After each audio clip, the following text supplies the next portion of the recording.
That's when HOA President Brenda Whitmore took a sledgehammer to my yacht's control panel. 7 a.m., Lake Tahoe. The morning mist hadn't even lifted yet, and I'm watching this 55-year-old woman in a designer pantsuit absolutely demolish my $15,000 navigation system. Wham! Glass explodes like a car crash. Wham! Sparks shoot out like the 4th of July. The smell of burning electronics mixes with her overpowering Chanel perfume as she screams, "This vessel is HOA property now! You will surrender it!" See, Brenda wasn't just vandalizing my retirement dream, she was legally seizing it. At least that's what her fake court order claimed. Her two cronies filmed every swing, thinking they were documenting some righteous property recovery instead of filming themselves committing federal crimes. What would you do if some HOA psycho tried to steal your boat with power tools? Comment below with your craziest HOA horror story and hit subscribe, because revenge is a dish best served federally documented. Let me back up and tell you how I got here. My name's Marcus Sterling, friends call me Mac, and 3 years ago I lost my wife Sarah to cancer. She was everything to me. We dreamed of buying a boat for retirement, sailing around Lake Tahoe, maybe even taking it down the coast. When the life insurance money came through, I bought our dream, a 42-foot Catalina Morgan I named Second Wind. The thing is, Sarah never got to see her, but every morning when I step onto that weathered teak deck wood worn smooth as butter under my bare feet, I feel her with me. There's this smell of diesel fumes mixing with pine needles and that crisp mountain air that cuts right through you. The sound of metal halyards clinking in the morning breeze like some maritime wind chime symphony. This boat isn't just my home. It's my shrine to 37 years of loving the most stubborn woman who ever lived. I'm a retired Coast Guard mechanic, living modestly on my pension in Pinecrest Marina Community. Picture this upscale waterfront HOA on Lake Tahoe, 47 homes, private marina, the kind of place where neighbors actually used to help each other. Key phrase, used to. Before the Karen invasion of 2019. For 20 years, Pinecrest was paradise. I do free boat maintenance for my neighbors because that's what you do when you're not a complete sociopath. We'd have community barbecues on my yacht. Kids would fish off the docks without some power-hungry lunatic screaming about insurance liability.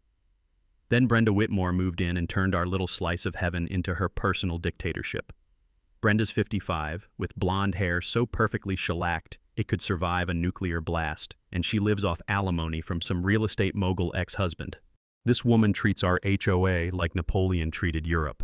Within 6 months, she got herself elected president and packed the board with her flying monkeys.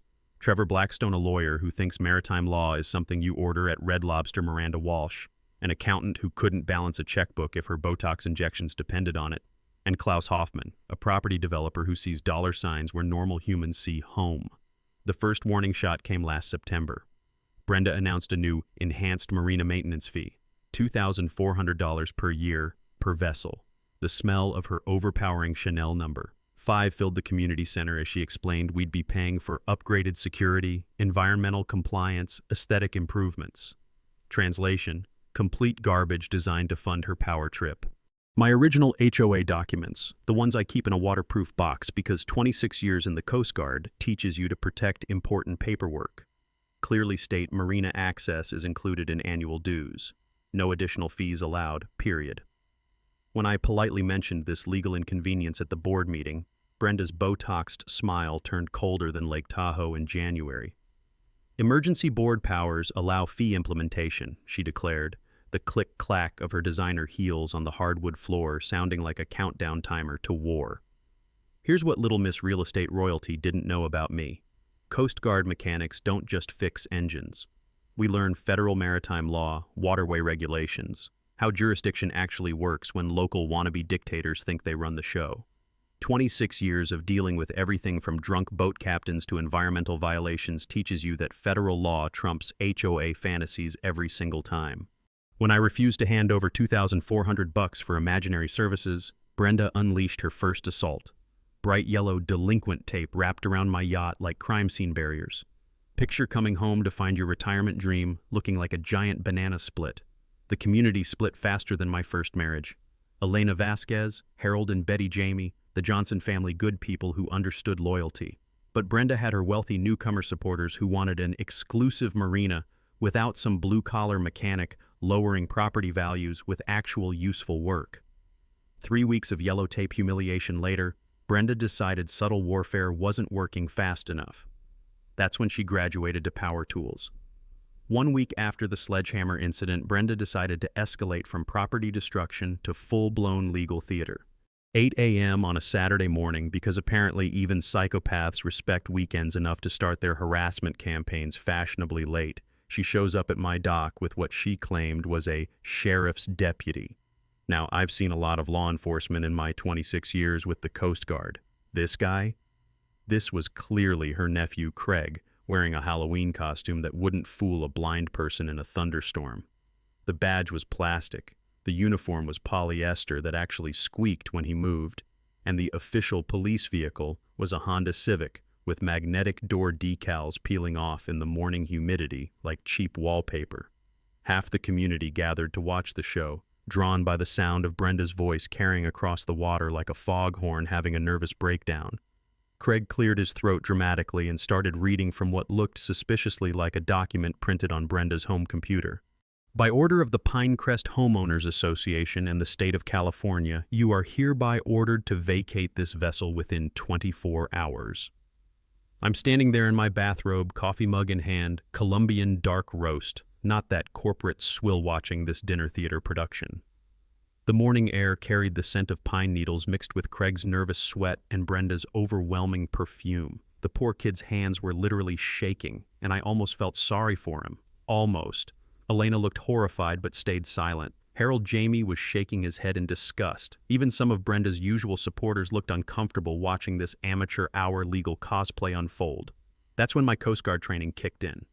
See, back in my service days, I'd dealt with everything from drunk boat captains trying to invoke maritime sovereignty to drug smugglers claiming federal immunity. You learn real fast that paperwork beats bluster every single time. I remembered reading about something called federal vessel documentation, how boats used for commercial purposes could qualify for federal protection. Any vessel conducting paid business could become federally documented, making it federal property completely immune to local seizure. While Brenda was busy directing her little production, and Craig was sweating through his polyester uniform, I'd spent the previous sleepless night researching every maritime law I could remember. Turns out, because I'd been doing paid boat repairs for my yacht-helping neighbors, charging modest fees for parts and labor second wind qualified for federal commercial documentation. So Monday morning, when Brenda arrived with bolt cutters planning to repossess my yacht by force, she got the surprise of her lifetime. I'd moved second wind 100 yards offshore, anchored in federal waters, and filed my application with the U.S. Coast Guard over the weekend. Picture this. Brenda standing on the dock in her designer power suit, holding industrial bolt cutters like some deranged mechanic screaming at a boat that might as well have been on Mars. The sound of her heels clicking frantically on the wooden dock planks echoed across the water like an angry woodpecker having a complete meltdown. "Get back here right now!" she shrieked, her voice cracking with frustration. "This is HOA property!" I held up my official Coast Guard application receipt, beautiful government paperwork with official seals and everything, and shouted back across the calm morning water, "Federal waters, federal vessel, come and take it." The look on her face was priceless. Pure, concentrated rage mixed with the dawning realization that she might have bitten off more than she could chew. You know what happened next? She called the actual police. Real ones this time, not Cousin Craig in his Amazon costume. When Officer Martinez showed up and Brenda demanded he arrest me for vessel theft, he took one look at my federal documentation receipt and started laughing. "Ma'am," he said, and I could hear this conversation clear as day across the 100 yards of water. "I can't enforce HOA rules in federal waters. That's not how jurisdiction works. This gentleman's boat is now federal property." The community Facebook group exploded that night. Team Mac versus Team Brenda, digital warfare at its finest. Elena brought me supplies by kayak like I was some kind of maritime freedom fighter. Harold Jamie paddled out in his little dinghy to offer legal research help, his weathered hands gripping the oars as he called out maritime law questions. Klaus Hoffman, Brenda's property developer lackey, actually suggested hiring the Navy to seize my yacht. Officer Martinez, who was still there watching this circus, laughed so hard he nearly choked on his coffee and had to lean against his patrol car for support. The funniest part? Brenda spent 3 hours on that dock, pacing back and forth in her designer heels, making increasingly ridiculous threats at a boat she couldn't reach. Meanwhile, I grilled burgers for dinner, the smell of charcoal smoke and propane drifting across the water mixed with her fury and the evening breeze. That night, safely anchored in federal waters with the lights of Pinecrest twinkling on shore, I realized something important. I wasn't just defending my boat anymore. I was learning what it felt like to actually fight back. Brenda did not take defeat gracefully. Within 48 hours of my federal waters escape, she launched a dirty tricks campaign that would make a corrupt politician jealous. First came the toxic waste complaint to the harbor master. Apparently, changing engine oil made me an environmental terrorist. Then the EPA got a call about my illegal fuel storage facility, which was actually just a standard marine fuel tank. The Coast Guard received detailed reports describing my yacht as a floating Chernobyl. The woman was carpet-bombing federal agencies with complaints, hoping one would stick long enough to sink my federal documentation. She even organized a petition to ban commercial activities in the marina, managing to collect 12 whole signatures from her wealthy newcomer fan club. I've seen more support for Brussels sprouts at a kid's birthday party, but Brenda's lowest blow was spreading lies about Sarah. At the community center, over the smell of burnt coffee and industrial disinfectant, I overheard her telling Miranda Walsh that my late wife never actually wanted the boat, and I was living in unhealthy denial about her death. Some lines you just don't cross, lady. The harassment went nocturnal. Klaus started running security patrols at 2 a.m., shining spotlights on my anchored yacht like some demented lighthouse keeper. Picture trying to sleep while searchlights sweep your cabin every 10 minutes, accompanied by the growl of his boat engine and the acrid smell of his chain-smoking habit drifting across the water on the night breeze. They even built a supply blockade. The marina fuel dock same guy who'd been selling me diesel for 3 years suddenly claimed my federal documentation wasn't valid for marina services. Brenda was turning my neighbors into economic weapons. The mail theft was the final straw. The HOA mysteriously started forwarding my mail to nowhere, including crucial Coast Guard correspondence. When I confronted our postal carrier, he looked like he'd rather be delivering anthrax, mumbling about updated instructions from the Homeowners Association. That triggered a memory from my Coast Guard days in Alaska. My old shipmate Patricia Hayes, now Lieutenant Commander Hayes, used to handle maritime law violations. I remembered her dealing with some smuggler who'd filed false Coast Guard reports to cover his tracks. Patricia had him in federal prison so fast it made my head spin. When I called Patricia and explained Brenda's federal agency bombing campaign, her voice went ice-cold professional. Mac, what you're describing is systematic filing of false federal reports. That's not a misdemeanor, that's organized federal crime with serious prison time attached. Turns out, when you lie to the EPA, Coast Guard, and Harbor Master simultaneously, you're not just being a neighborhood nuisance anymore. You're committing multiple felonies that federal prosecutors love to stack like pancakes at an all-you-can-eat breakfast. While Patricia launched her investigation, my resistance network was growing.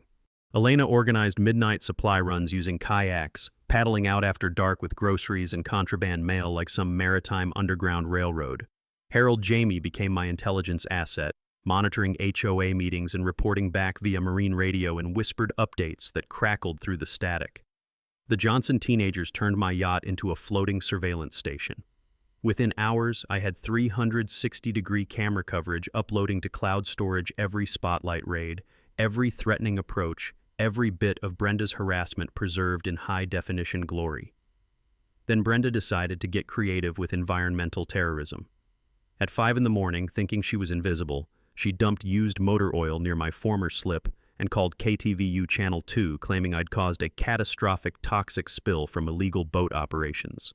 The performance was Oscar-worthy. There's Brenda, in her designer pantsuit and heels, standing next to this spreading puddle of oil she'd just poured herself, explaining to the reporter how my reckless practices were destroying pristine Lake Tahoe. The camera crew was eating it up, preparing to roast the irresponsible boat mechanic who was poisoning their beautiful lake.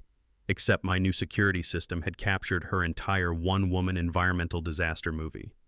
Crystal clear footage of Brenda arriving at 5:03 a.m. with a Valvoline container, looking around like a cartoon villain checking for witnesses, then deliberately dumping the oil before speed dialing the news station. When I sent that footage to Patricia and KTVU, Brenda's environmental crusade collapsed like a souffle in an earthquake. The follow-up news segment, HOA President Stages Environmental Hoax, featured my security footage and Brenda's face when confronted with evidence of her oil-dumping performance. She looked like a deer caught not just in headlights, but in headlights attached to a federal investigation truck. The EPA opened a criminal investigation. Property values started dropping as national media discovered our little HOA soap opera. More residents began openly supporting me, realizing that if Brenda could fabricate evidence against me, their own backyards weren't safe either. That evening, I threw an impromptu floating barbecue, anchoring close enough to shore for kayak deliveries. Supporters paddled out with side dishes and beer, creating this spontaneous water party while Brenda glared from the dock, unable to set foot on my federally protected deck. Harold Jamie raised his beer and declared, "I hereby request political asylum aboard the SS Second Wind." For the first time in months, genuine laughter echoed across Pinecrest Marina instead of Brenda's angry heel clicking. Brenda's oil-dumping humiliation on the evening news should have been game over. Any normal person would have slithered away to lick their wounds. But Brenda Whitmore wasn't normal. She was weapons-grade crazy. Within a week of becoming a viral meme, she hired some shark lawyer from San Francisco who charged more per hour than most people make in a month. The legal papers arrived like a declaration of war, a federal injunction claiming my yacht was a navigational hazard in federal waters. Picture the audacity. This woman was trying to convince a federal judge that my properly anchored vessel endangered navigation in a lake where drunk college kids crashed jet skis every weekend like it was demolition derby. But her true nuclear option came at an emergency HOA meeting. I watched through binoculars from my yacht, felt like spying on enemy territory as Brenda convinced the board to vote on a $15,000 emergency assessment for every resident.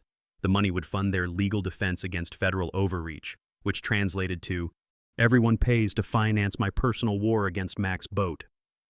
The smell of fear in that community center must have been thicker than motor oil. Watching Elena's face crumple, seeing the Jamies shake their heads in disbelief, retirees on fixed incomes suddenly facing financial catastrophe because their HOA president had declared war on the United States Coast Guard. Even Klaus looked queasy at the price tag of Brenda's obsession. Then she targeted my pension. This woman actually called the Coast Guard Personnel Office, claiming I was running some secret maritime empire that violated federal retirement regulations. She filed IRS complaints, suggesting I owed back taxes on boat repairs, hoping to drown me in audits and legal fees. The community became a police state, pool access denied to Mac supporters. Clubhouse suddenly under renovation whenever my allies appeared. Even the laundry room developed mysterious maintenance issues when Elena tried to wash her kids' clothes. Brenda was creating maritime apartheid, one petty rule at a time. But while she was busy playing dictator, my federal documentation arrived. Official Coast Guard papers that felt heavier than gold in my hands, stamped with federal seals that smelled like victory and permanent ink. Second Wind was now a federally documented commercial vessel, which meant Brenda's HOA had about as much authority over my boat as a mall security guard has over Air Force One. I remembered an old warrant officer from my Norfolk training days explaining vessel documentation. Crusty guy who'd been Navy since before satellites, always chewing unlit cigars and dispensing wisdom like maritime scripture. "Federal papers mean federal protection," he'd growled. "Local yahoos can't touch documented vessels any more than they can arrest the president's helicopter." The documentation transformed everything. I wasn't just some retiree hiding from HOA harassment anymore. I was a legitimate federal maritime business operating under federal protection. I could advertise commercial services, work in federal waters, and enjoy the same protections as any shipping company or fishing fleet. Community war erupted in earnest. Brenda controlled the HOA board but represented maybe 15 households of wealthy newcomers. My supporters numbered over 30 families, but they lived in terror of her retaliation machine. The emergency assessment was crushing people. Harold Jamie whispered that it would force them to sell their retirement home. Elena was looking at night shifts to cover legal fees, and the Johnsons faced choosing between HOA payments and their teenagers' college funds. That's when Brenda decided to go full psychopath. Since she couldn't legally touch my yacht, she'd destroy it physically and claim insurance fraud. The plan was Klaus accidentally ramming my vessel during pre-dawn darkness, then claiming my anchoring created the collision hazard. Except my security system was watching. At 4:47 a.m., motion sensors triggered floodlights as Klaus's speedboat appeared on camera, accelerating directly toward my stern at ramming speed. The footage was better than any action movie. You could see the moment Klaus realized he was lit up like a Christmas tree, cameras recording his attempted maritime murder in high definition. Panic mode engaged. Klaus yanked the wheel hard left to avoid being filmed committing felony insurance fraud, completely lost control, and launched his 20-foot speedboat like a missile straight into the HOA's decorative fountain. The crash sounded like a small building collapse fiberglass meeting concrete and rebar in a symphony of destruction that probably woke half the lake. $12,000 in community property damage. Klaus's boat wedged into the fountain like a very expensive lawn dart, requiring a crane to extract the wreckage.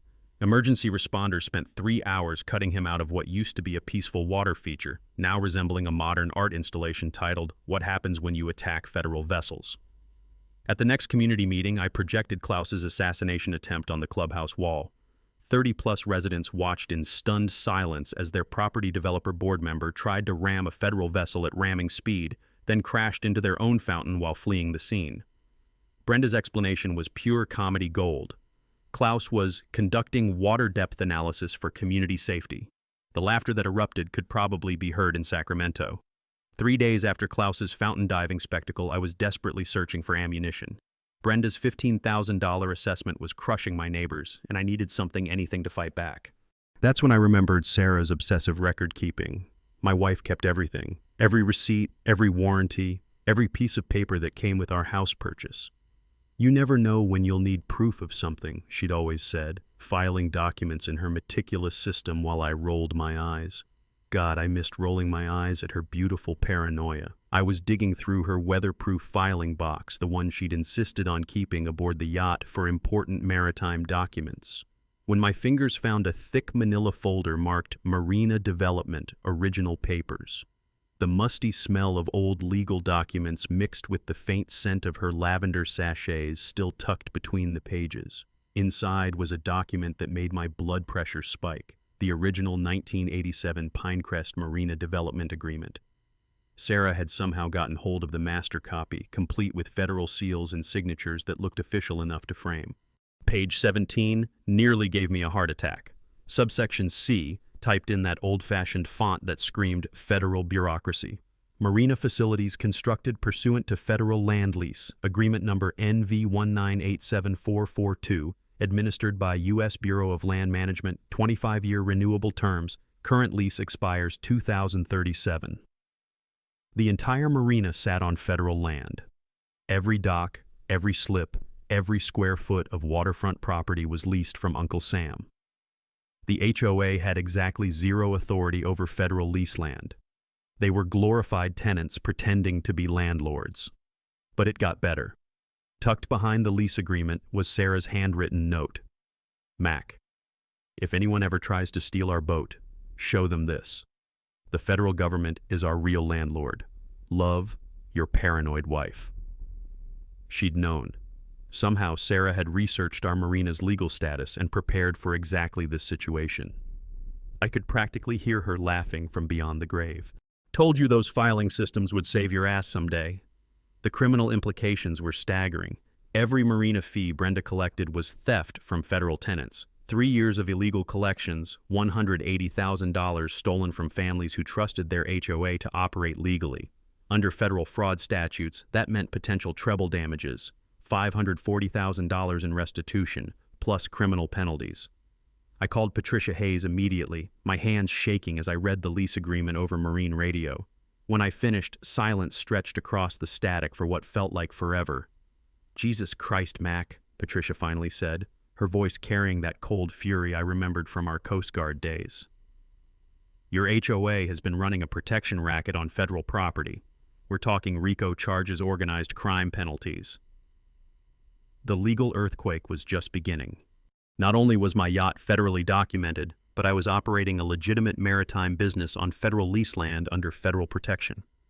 Every threat, every harassment campaign, Every illegal fee collection constituted federal crimes against federal tenants conducting federal commerce.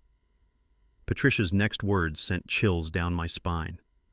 "Mac, you're not just fighting some HOA anymore. You're a federal witness in an organized crime investigation." The evening sun streamed through my cabin windows, illuminating Sarah's careful handwriting on legal documents she'd preserved for this exact moment.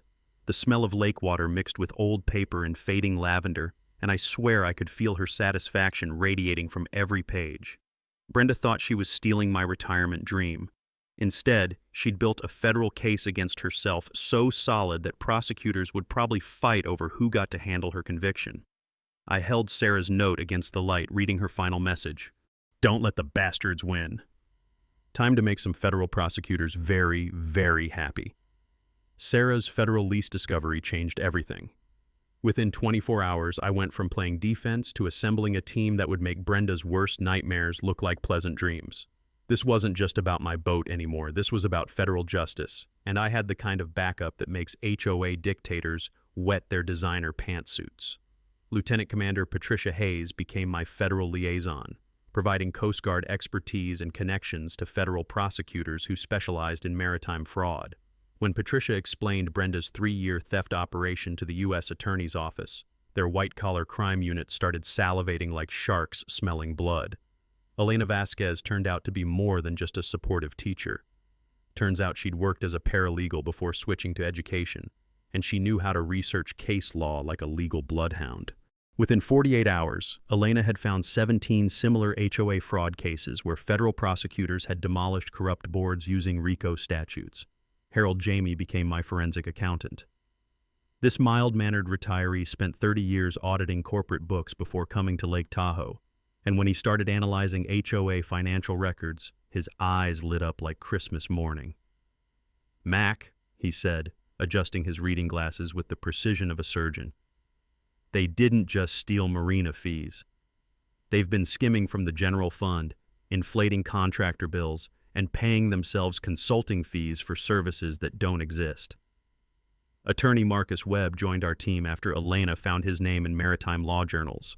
Webb specialized in federal vessel documentation and had a personal hatred of corrupt HOAs. Apparently, one had tried to steal his own boat in San Diego.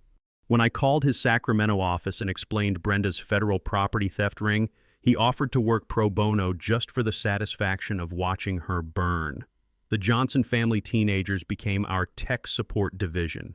These kids could hack, track, and document digital evidence faster than federal agents. Within days, they'd created a comprehensive website cataloging every crime Brenda's board had committed, complete with time-stamped photos, audio recordings, and legal analysis that would make law school professors proud. Our legal strategy had 3 prongs, each designed to destroy a different aspect of Brenda's criminal empire. First, establish my yacht's federal commercial status beyond any possible challenge. Webb filed additional Coast Guard documentation designating Second Wind as an official federal commercial vessel, complete with Small Business Administration recognition and federal tax identification numbers. Under Admiralty law, federal commercial vessels operate in federal jurisdiction. Local authorities have about as much power over them as City Hall has over aircraft carriers. Second prong, criminal prosecution for organized fraud. Harold's financial analysis revealed systematic theft totaling over $300,000 when you included skimmed general funds and fraudulent contractor payments. Attorney Webb filed formal complaints with both the district attorney's office and federal prosecutors, providing enough evidence to convict Brenda's entire board of organized crime. Third prong, civil recovery and HOA dissolution. Webb prepared a class action lawsuit seeking treble damages under federal fraud statutes, nearly $1 million in restitution for residents who'd been systematically robbed by their own board. The lawsuit also demanded federal oversight of marina operations and permanent removal of HOA authority over federal lease land. Evidence collection became a community effort.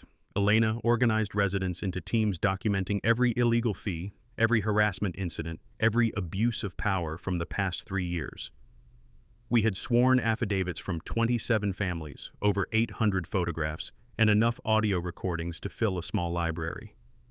Meanwhile, I was learning that federal business designation came with serious perks.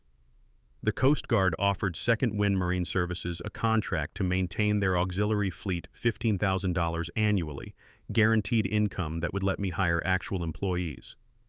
The Small Business Administration featured my story as an example of federal protection working exactly as designed.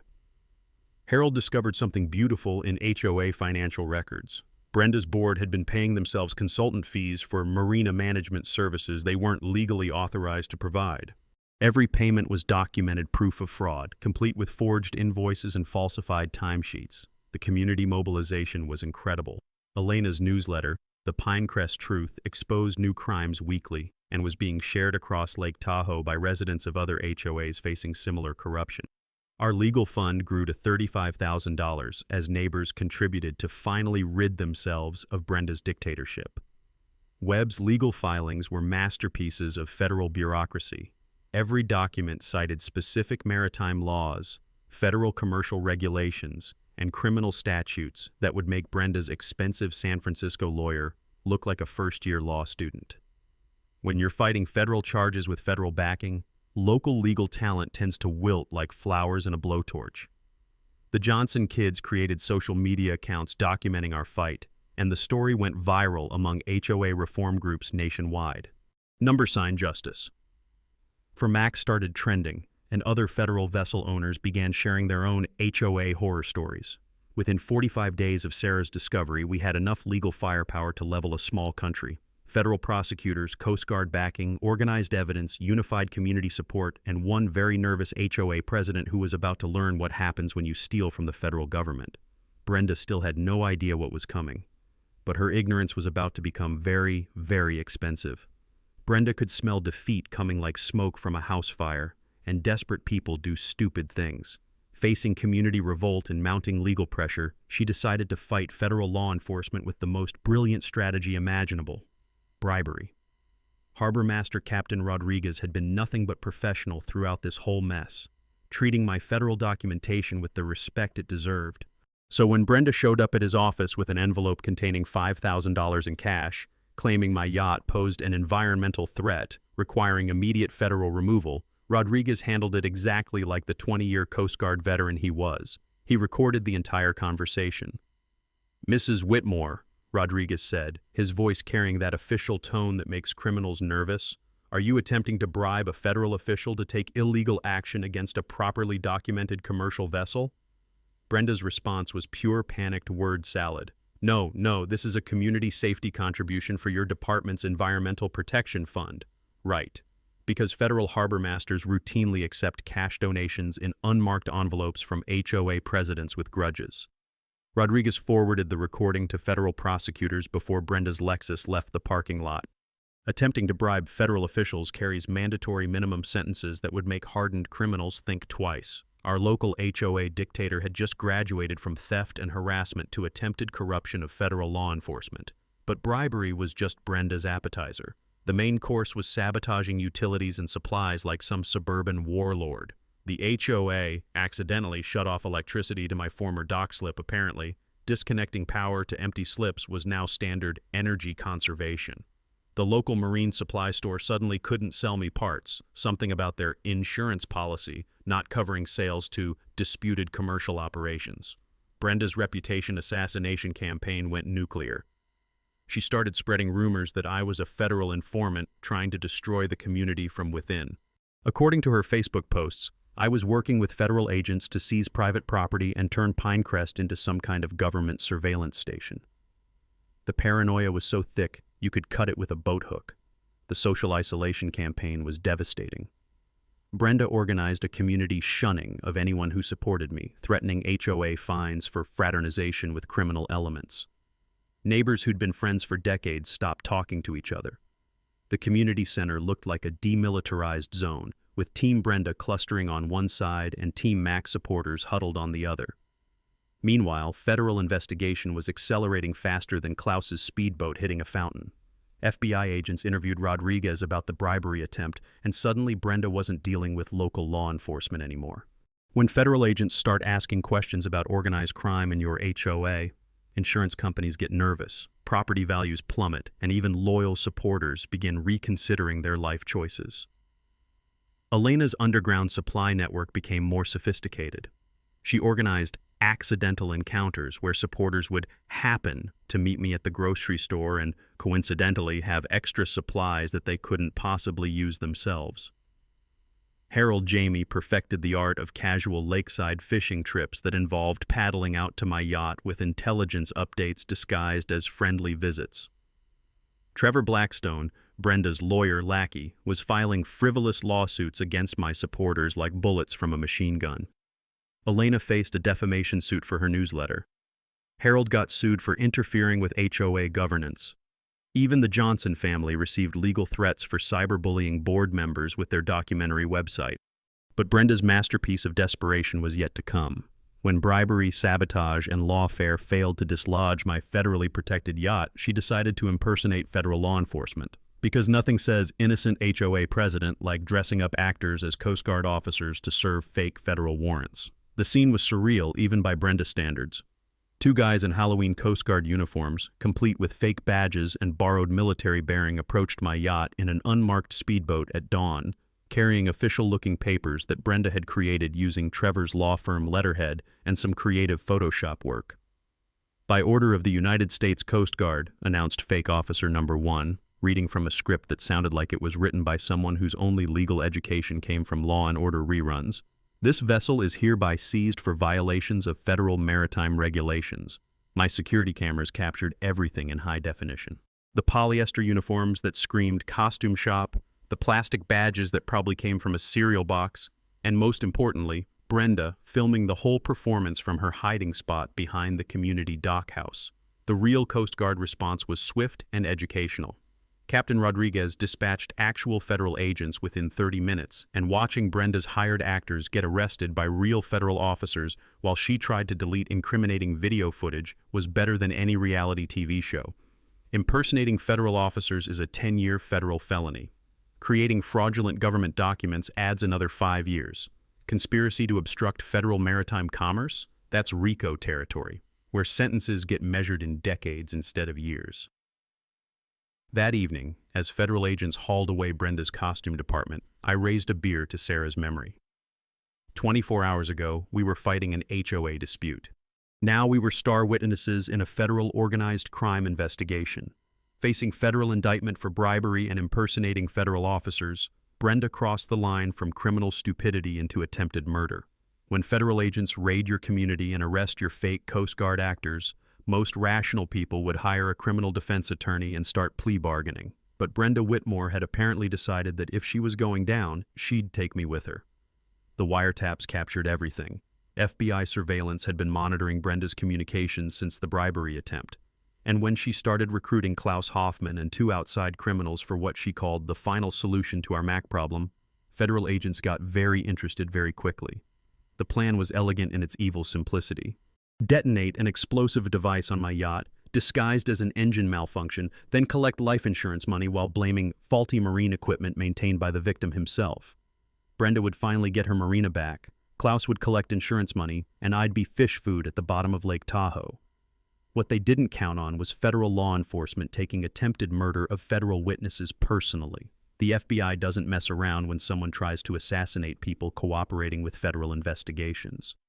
By the time Klaus paddled out with his C4 Surprise at 3 a.m., half the federal agents in Northern California were watching through night vision equipment. My yacht's motion sensors triggered the moment Klaus's kayak approached.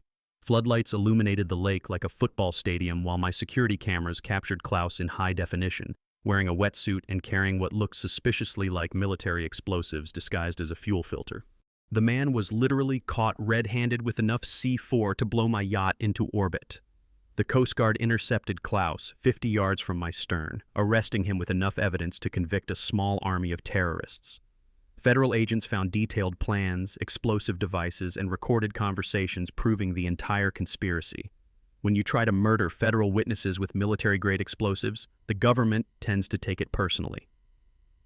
Dawn brought the most beautiful sight I'd ever seen. FBI raids across Pinecrest Marina. Helicopters circled overhead while federal agents simultaneously arrested Brenda, Miranda Walsh, and 2 hired criminals who'd been recruited to help with my assassination. The perp walk footage Brenda in handcuffs, stumbling across her own dock in designer heels while FBI agents read her rights, was better than any Christmas morning. The community reaction was pure emotional release. Residents who'd lived in terror for 3 years broke down crying with relief. Elena collapsed into sobs when she realized the nightmare was finally over.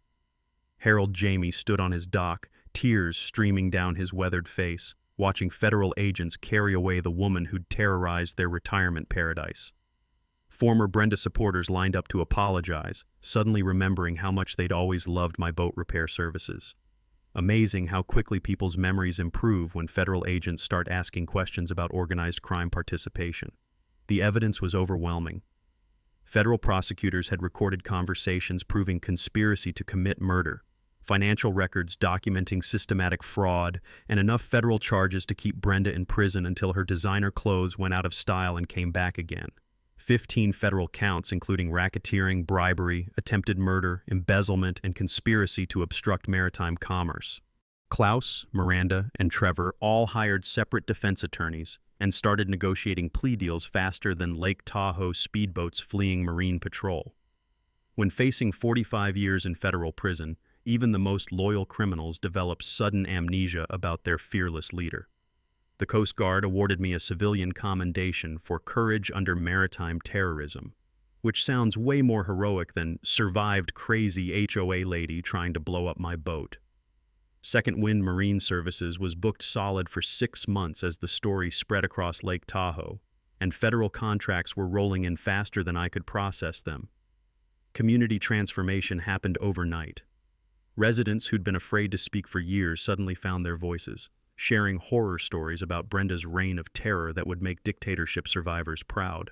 The emergency assessment was immediately canceled, illegal marina fees were refunded with interest, and the HOA board was dissolved pending federal investigation.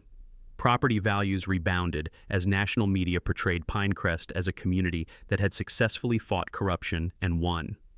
Real estate agents started advertising the marina where federal law defeated HOA tyranny, and we had a waiting list of potential residents for the first time in 3 years.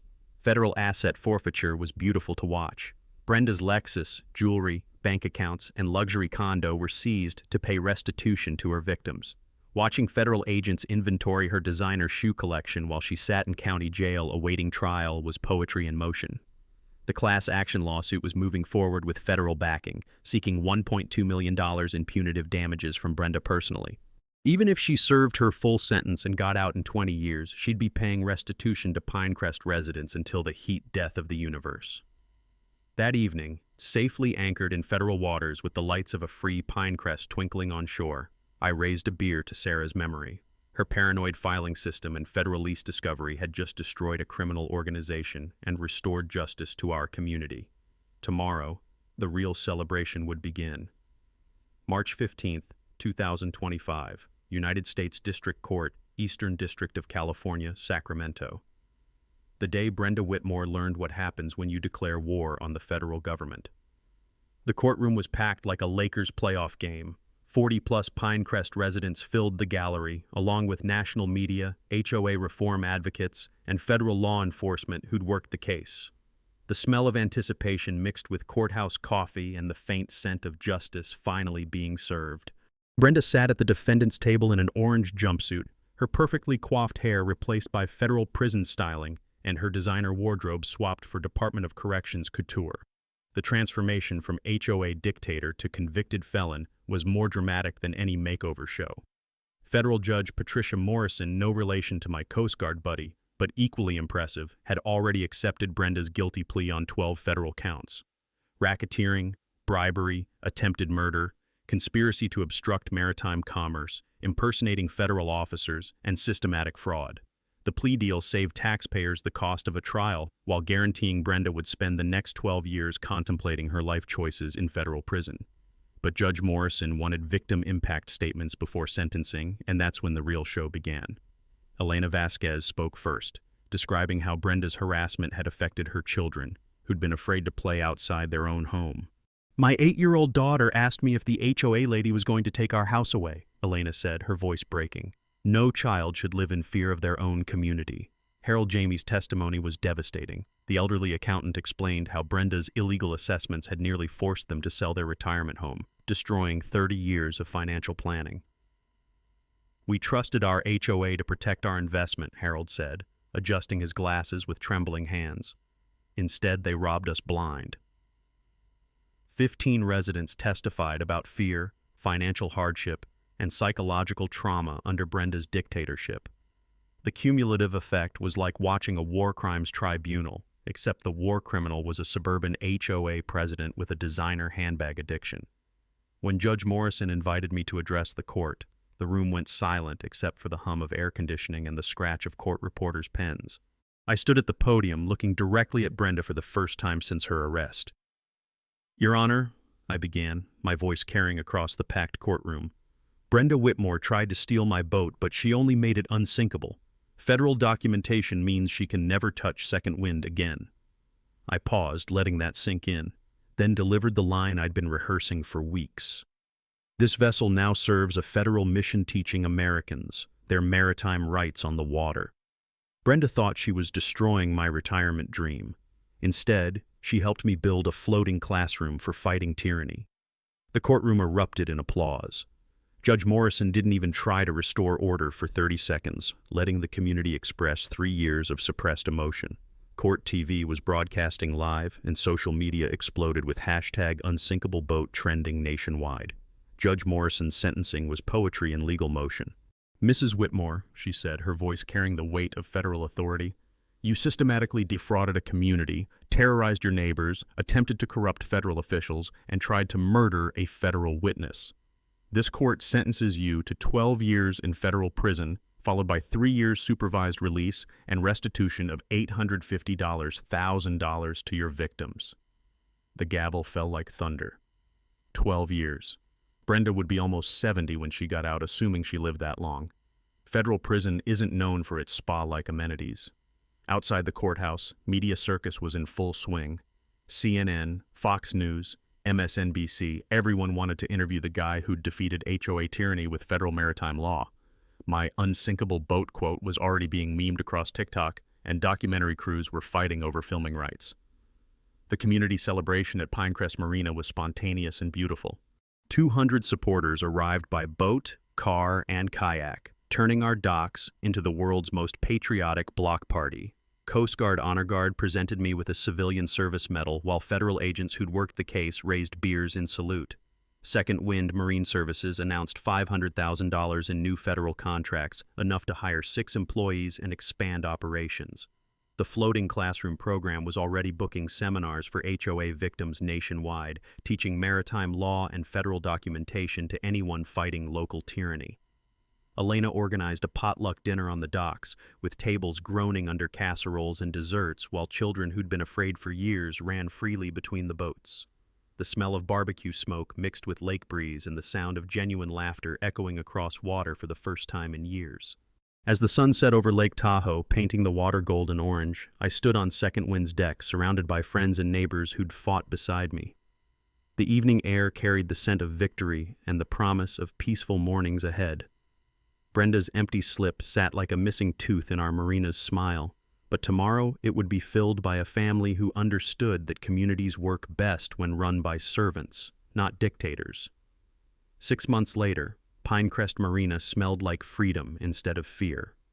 The morning air carried the scent of fresh coffee from Elena's new dockside cafe, mixed with the sound of children's laughter echoing across water that had been silent for too long. Sarah would have loved what we'd built from the ashes of Brenda's dictatorship. The federal partnership transformed everything. Pinecrest Marina became an official Coast Guard training facility, bringing dignity and steady revenue to our community. Second Wind Marine Services employed 8 neighbors, generating $750,000 annually, while our Maritime Rights Academy taught federal law to HOA victims from across America. Every weekend, boats arrived carrying families who'd heard about the guy who defeated tyranny with Coast Guard paperwork. The Sarah Sterling Memorial Garden bloomed where Klaus's demolished fountain once stood, filled with native wildflowers that attracted butterflies and hummingbirds. The brass plaque read, "Dedicated to all who stand up to petty tyranny," and every resident had planted something with their own hands.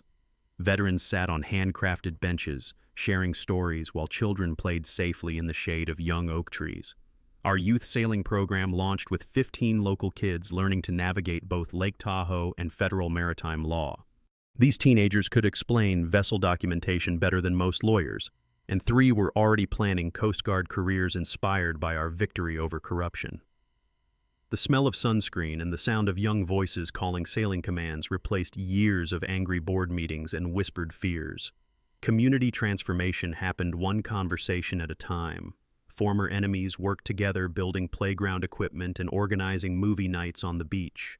The pool reopened with volunteer lifeguards instead of HOA enforcers. Neighbors who'd been afraid to make eye contact for years rediscovered the joy of borrowing sugar and sharing gossip over backyard fences. Financial recovery exceeded everyone's dreams. Federal prosecutors returned $947,000 from Brenda's seized assets, plus interest that felt like winning the lottery. Property values soared 15% as national media celebrated our community's victory over organized crime. For the first time in decades, we had families competing to move here instead of desperate to escape. The new HOA charter included federal oversight and complete transparency, every meeting live-streamed, every expense voted on by residents, every decision documented for posterity. Other communities adopted the Pinecrest standard as a model for ethical governance, and I received calls weekly from HOA reform groups wanting to learn our strategies. My personal healing surprised me most. Fighting for justice had channeled grief into purpose, transforming a broken widower into a community leader and successful business owner. Second Wind Marine Services honored Sarah's memory through service, and every family we helped felt like keeping a promise to the woman who'd saved our marina with her paranoid record-keeping. Elena became my business partner, managing educational programs while raising kids who could swim and sail without fear. Harold Jamie served as HOA treasurer, ensuring the financial transparency that prevents future corruption. The Johnson teenagers documented our transformation on social media, helping other communities learn from our victory. The call came Tuesday evening, desert area code cutting through the peaceful sounds of dinner preparation and evening boat traffic.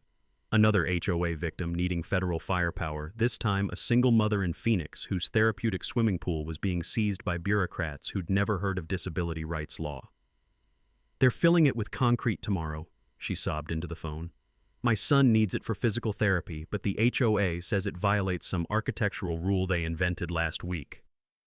I looked at Sarah's photo, smiled, and felt that familiar surge of righteous anger. "Ma'am, let me tell you about federal disability protections and why bureaucrats fear them. Pack your documents and get ready for war. Different battlefield, same federal weapons.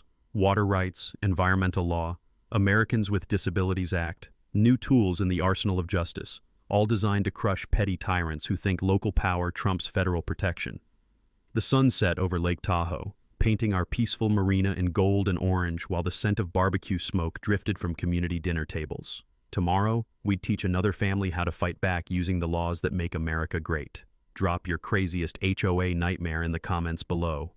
Karen's Stories reads every single one and features the best battles in future videos. If you're fighting HOA corruption right now, visit secondwindlegal.org for free federal law resources. Smash that subscribe button and hit notifications because next week on Karen's Stories, I'm covering the Phoenix Pool Wars, where bureaucrats tried to destroy a disabled veterans therapy pool and learned why federal disability law doesn't mess around.